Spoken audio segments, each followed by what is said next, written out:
Hello, good morning, नमस्कार। कैसे हैं आप सब? आई होप आप बिल्कुल अच्छे होंगे, मस्त होंगे, स्वस्थ होंगे।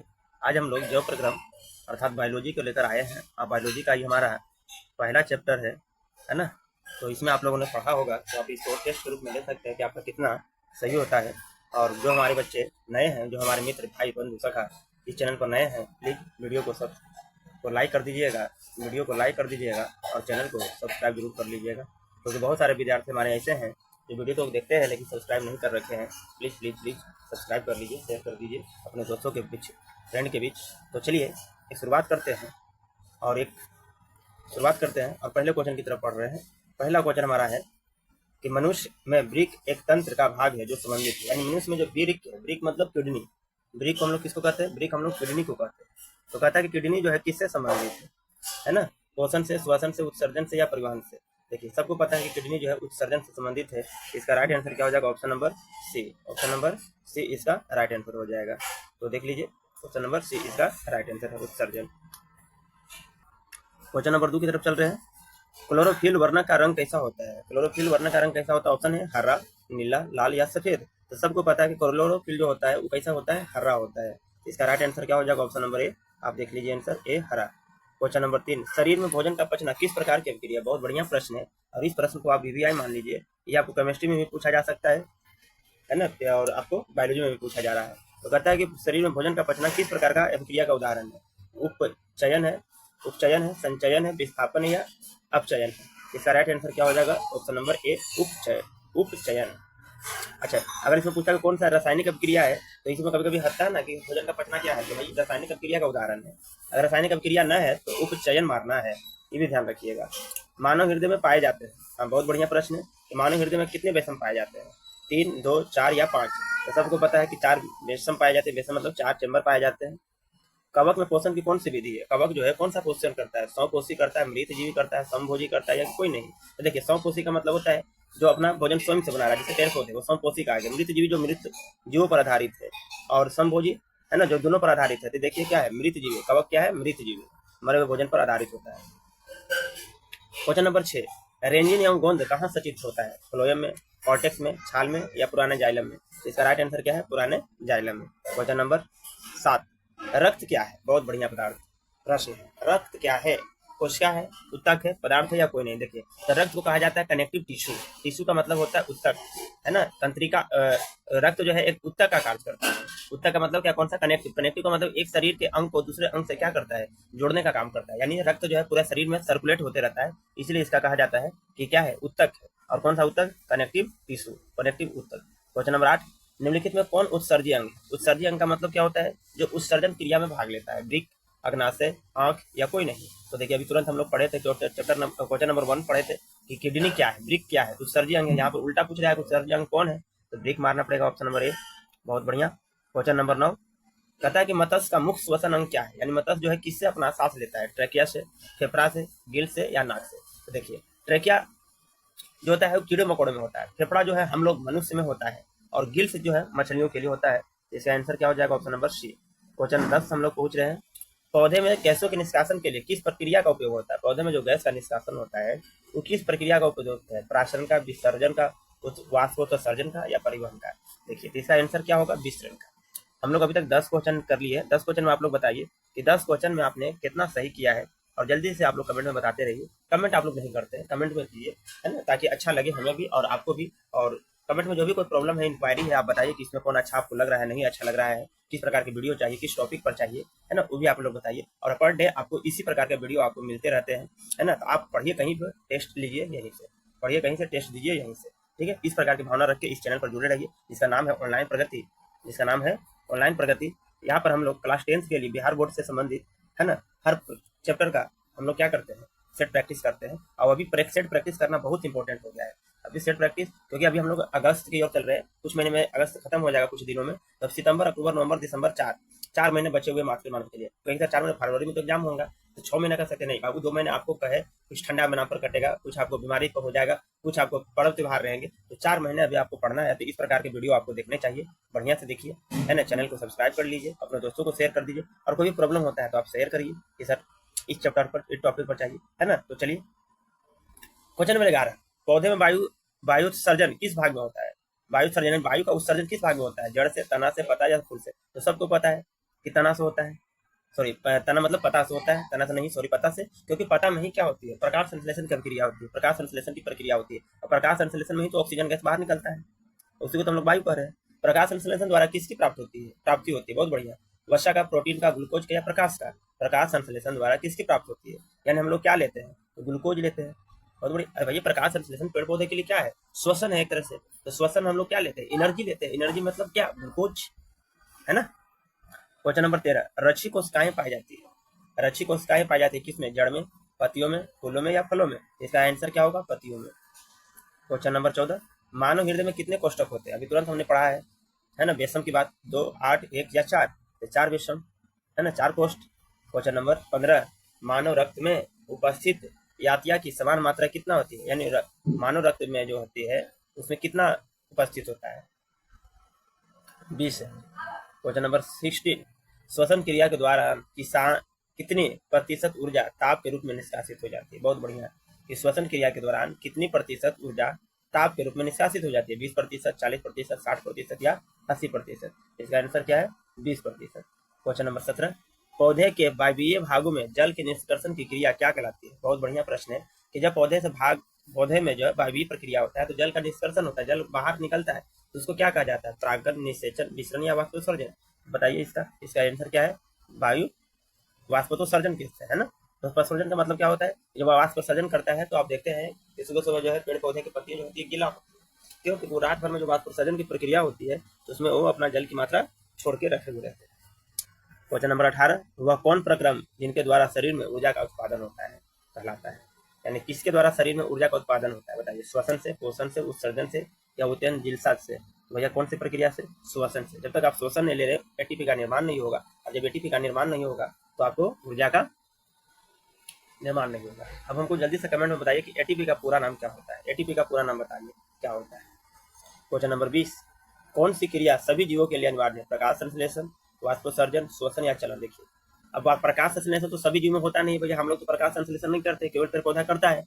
वाष्पोत्सर्जन केवल पेड़ पौधा में करता है, हम लोग तो करते नहीं है, हम लोग तो उत्सर्जन करते हैं। श्वसन, लेकिन श्वसन जो है हर जीव करता है, नहीं चाहे वो आप छोटा हो बड़ा हो सब करता है। अब कहेंगे सर चलन, तो भैया चलन मतलब चलना, चलना का पेड़ पौधा हमारा चलता है? नहीं चलता, एक जगह स्थिर रहता है, तो चलन नहीं होगा, लेकिन श्वसन इसमें राइट आंसर होगा। क्वेश्चन नंबर 20, मैग्नीशियम पाया जाता है, बहुत बढ़िया प्रश्न है, क्लोरोफिल में, लाल रक्त कण में यानी जिसको हम लोग आरबीसी कहते हैं, वर्णिक लवक में या श्वेत रक्त कण में यानी जिसको हम लोग डब्ल्यूबीसी कहते हैं? तो किस में पाया जाता है? आरबीसी में। कोशिका झिल्ली किस प्रकार की झिल्ली है? पारगम्य, पारगम्य लिखा है, गलत लिखा है, पारगम्य, अपारगम्य, अर्धपरागम्य या इनमें से कोई नहीं? देखिए तो कोशिका झिल्ली जो होता है अर्धपरागम्य होता है। अर्धपरागम्य सिलेक्टिव टिश्यू कहलाता है, सिलेक्टिव कहलाता है। क्यों कहलाता है? कि इसको वही चीज को पास करने देता है जिसको आवश्यकता रहती है, बाहरी चीजों को क्या कर देता है? रोक कर रख देती है। क्वेश्चन नंबर 22, दहेज के जमने में कौन सी क्रिया होती है? अपघटन, प्रकाश संश्लेषण, किण्वन या उत्सर्जन? बहुत बढ़िया प्रश्न। ऐसे क्वेश्चन पूछा जाता है कि दही का जमना, है ना, या दही बनना कौन सी क्रिया है? अब क्रिया है तो रासायनिक या भौतिक? तो रासायनिक क्रिया है, लेकिन कहता है कि यहाँ कौन सी क्रिया है? अब रासायनिक क्रिया तो दिया नहीं, तो हमारी अपघटन, प्रकाश संश्लेषण, किण्वन या उत्सर्जन? देखिए प्रकाश संश्लेषण उत्सर्जन तो होना नहीं है, अब मामला है अपघटन या किण्वन। इसमें आपको देख लीजिए किण्वन फर्टिलाइजेशन, है ना, फर्मेंटेशन जिसको कहते हैं, तो किण्वन ही दही बनेगा। मानव हृदय में पाए जाते हैं कि देखिए कितना बार प्रश्न रिपीट हो रहा है, 3 बेशम, 4 बेशम, 5 बेशम या 2 बेशम? चलिए इस क्वेश्चन नंबर 23 का जवाब आप कमेंट में दे दीजिए, हम आपको आंसर नहीं बताने जा रहे हैं।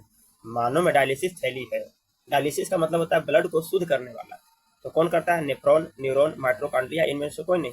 तो सबको पता है कि इनमें से नेफ्रॉन होने जा रहा है।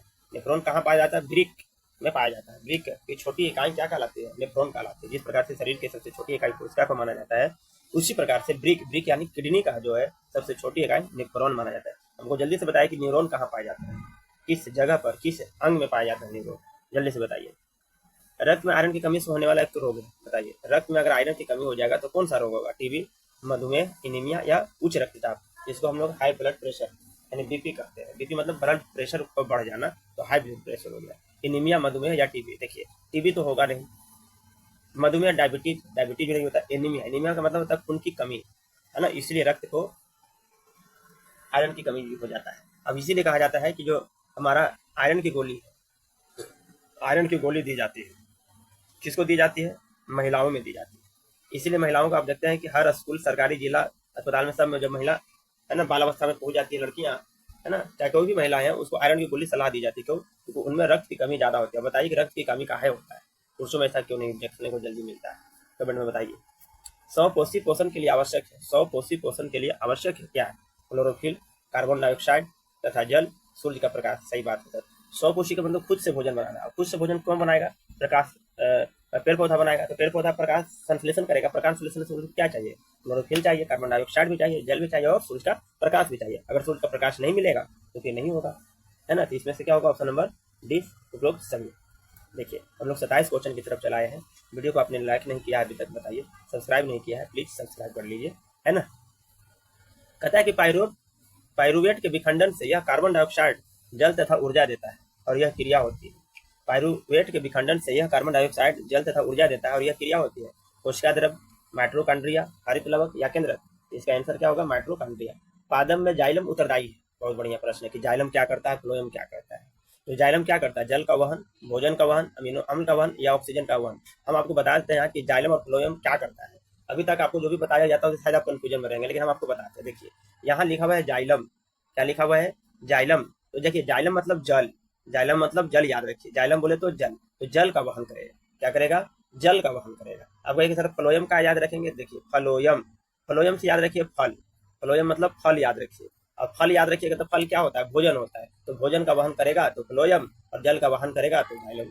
हमको लगता है कि ये आप तरीके आपको याद हो गया होगा, शायद आप नहीं भूलेंगे। फ्लोएम बोलेगा तो याद रखिए फल। अब फल क्या होता है? भोजन, खाते हैं, भूख मिटाते हैं, यानी भोजन के काम करेगा। जलियम मतलब जाइलम, जाइलम मतलब जल, तो जल का वहन करता है वो जाइलम, फलो और भोजन का वहन करता है वो क्या है? क्या है? फ्लोएम। इसका राइट आंसर आप बता दीजिए। इसका राइट आंसर क्या हो जाएगा? इसका राइट आंसर हो जाएगा हमारा जल का वहन। क्वेश्चन नंबर 29, कूटपाद किस में पाया जाता है? बहुत बढ़िया प्रश्न। पैरामीशियम में, यूग्लिना में या अमीबा में? देखिए आपको पता है कि पैरामीशियम का आकार जो होता है वो कैसा होता है? चप्पल के आकार का होता है, चप्पल का आकार का होता है ना। यूग्लिना का आकार जो कैसा होता है? केस की तरह होता है। अमीबा का आकार तो भैया इसका कोई आकार ही नहीं होता है, कोई आकार बोले तो निश्चित आकार नहीं होता है ना। इसमें बताइए कि इसका कौन सा आंसर सही होने वाला है? तो देखिए कूटपाद जो है अमीबा में पाए जाते हैं। इसका राइट आंसर क्या होगा? Option number C. Question number हमारा 30, स्टोमाटा पौधे के किस भाग में पाया जाता है? किस अंग में पाया जाता है? किस भाग में पाया जाता है? ये भी पूछा था। तना में, पत्तियों में, जड़ में या कोई नहीं? देखिए स्टोमाटा आपको पता है, स्टोमाटा क्या है? एक छोटा सा छिद्र है जिसके माध्यम से क्या होता है कि प्रकाश संश्लेषण से जो भी प्रक्रियाएं होती है वो बाहर निकलती है। तो इसमें कौन सा निकलती है? पत्तियों से निकलता है। स्टोमाटा पत्तियों में निकलता है। छोटे छोटे छिद्र होते हैं जो प्रकाश संश्लेषण को कंट्रोल करता है, ग्रहण करता है। Question number 30। क्वेश्चन नंबर 31, मानव हृदय का औसत प्रंकुचन दाब है लगभग 120 mm, 150 mm, 90 mm, है ना, या इनमें से कोई नहीं? देखिए 120/80 होता है। ब्लड प्रेशर है ना, कितना होता है? 120/80 होता है। कितना होता है? 120/80 होता है। 120/80 इसको कहते हैं हाई प्रेशर, है ना, इसको कहते हैं लो प्रेशर। यानी इससे ज्यादा नहीं होना चाहिए और इससे कम नहीं होना चाहिए, है ना। बताइए कि ऊपर वाला के 120 वाला को क्या कहते हैं? जल्दी से आप आंसर बताइए। और नीचे वाला को क्या कहते हैं? क्वेश्चन नंबर 32, इनमें कौन प्रकाश संश्लेषी अंग? बहुत बढ़िया। इनमें कौन प्रकाश संश्लेषी अंग है? प्रकाश संश्लेषण कौन करता है? पत्ता करता है, स्टोमाटा करता है ना, ग्राना करता है या हरित लवक करता है? तो इसका राइट आंसर क्या होगा? हरित लवक। बहुत बढ़िया। वाष्पोत्सर्जन कैसी प्रक्रिया है? शारीरिक, भौतिक, रासायनिक या प्राकृतिक? नहीं भैया, ये प्राकृतिक कहाँ से हो जाएगा? ये ऑप्शन नंबर तो बी होगा, भौतिक प्रक्रिया है। क्वेश्चन नंबर 34, शरीर में भोजन का पाचन किस प्रकार की अभिक्रिया है? बहुत बढ़िया। अवकरण, ऑक्सीकरण, उदासीनीकरण या वैद्युत अपकटन? देखिए एक तो उपचयन दिया हुआ था वहां, हमने ये जो भोजन है, ये 2 क्वेश्चन यहाँ पर मिला। एक तो हमको मिला हुआ था उपचयन। क्या है? उपचयन। ये पहले वाला प्रश्न, पीछे वाला प्रश्न मिला हुआ है, आप देख लीजिएगा, शायद वो 12-14 प्रश्न में होगा। और यहाँ पर बोलता है कि कौन सा है? अवकरण है, ऑक्सीकरण है कि उदासीनीकरण की वैद्युत? देखिए तो इसका राइट आंसर होगा ऑक्सीकरण। इसका राइट आंसर क्या होगा? ऑक्सीकरण। ऑक्सीकरण का मतलब क्या होता है? ऑक्सीजन के रूप में टूटता है। तो क्वेश्चन नंबर, इसी भोजन क्वेश्चन का जो है 2 आंसर हो रहा है, उपचयन, ऑक्सीकरण, और एक और याद रख लीजिएगा, रासायनिक अभिक्रिया। 3 ऑप्शन इसका आंसर सही माने जाएंगे। क्वेश्चन नंबर 35, जठर ग्रंथियां कहाँ पाई जाती है? बहुत बढ़िया प्रश्न। जठर ग्रंथियां कहाँ पाई जाती है ना? जठर ग्रंथियां कहाँ पाई जाती है? आंख में, अग्नाशय में, यकृत में या अमाशय में? देखिए कहाँ पाई जाती है? तो अमाशय में पाई जाती है। अमाशय में पाई जाती है जठर ग्रंथियां। तो आई होप ये 35 क्वेश्चन आपके लिए उपयोगी सिद्ध हुआ होगा। 35 क्वेश्चन के बाद अगला क्वेश्चन हम पार्ट 2 लेकर आएंगे, जिसमें हम लोग 35 से लेकर और आगे बढ़ेंगे। है ना। तब तक के लिए हम आज के लिए इतना ही रखते हैं। आपका सही कितना हुआ आप कमेंट में जल्दी से बताइए कि आपने कितना प्रश्नों का सही जवाब दिया है, और यह आपको वीडियो कैसा लगा। क्या इसको छोटा वीडियो चाहिए, 20-20 का ही सही चाहिए, या 35 चाहिए, 40 चाहिए, 50 चाहिए, कितना का वीडियो चाहिए, कितना क्वेश्चन का वीडियो चाहिए, है ना, ये भी आप बताइए। और अगला टॉपिक आप किस पर चाहते हैं, इस भी आप टॉपिक का नाम लिख लीजिए। वीडियो कैसा लगा आप जरूर कमेंट करके बताइए। और आप लोग सब, है ना, हाथ जोड़कर गुजारिश है कि वीडियो को जरूर सब्सक्राइब कर लीजिए, क्योंकि हमारा रिदम बताता है, हमारा, है ना, चैनल बता रहा है कि बहुत सारे विद्यार्थी ऐसे हैं कि इन्होंने वीडियो को तो देखते जरूर हैं लेकिन सब्सक्राइब नहीं कर रखे हैं। तो देखिए 2-4 सेकंड की मामला है, सब्सक्राइब कर लीजिए ताकि हमें भी हौसला बढ़ते रहे और बहुत जल्दी हम लोग 500 का, है ना, 500 सब्सक्राइबर पूरा कर ले। चलिए, तो आज के लिए इतना ही, हम लोग मिलते हैं नेक्स्ट वीडियो में। तब तक के लिए जय हिंद, जय भारत।